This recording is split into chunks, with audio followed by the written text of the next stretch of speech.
पाहुयात पुढची बातमी। प्रसिद्ध कीर्तनकार इंदुरीकर महाराजांच्या मुलीचा शाही विवाह सोहळा आज संपन्न होतोय।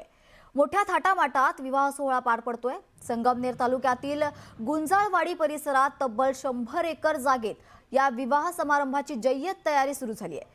राज्याचे मुख्यमंत्री देवेंद्र फडणवीस, उपमुख्यमंत्री एकनाथ शिंदे यांच्यासह अनेक नेते आणि वारकरी संप्रदायातील कीर्तन प्रवचनकार देखील यावेळी उपस्थित असणार आहेत।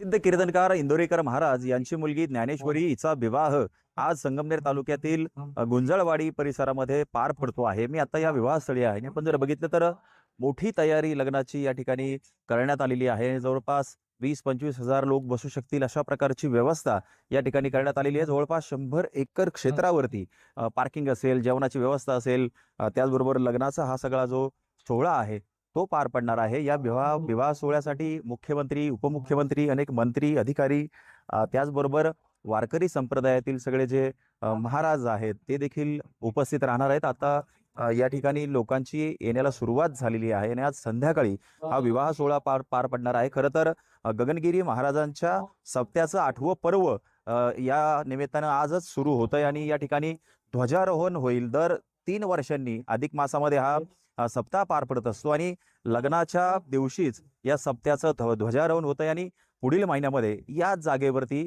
तो जो सप्ताह आहे तो पार पडणार आहे। त्यामुळे इंदोरीकर महाराजांनी एकीकडे सप्ताह सुरू ज्या दिवशी होतोय त्याच दिवशी आपल्या मुलीचं लग्न ठेवलेलं आहे आणि काही वेळानंतर हा विवाह सोहळा पार पडणार आहे। हरीश दिमोटे, न्यूज 18 मराठी, अहिल्यानगर।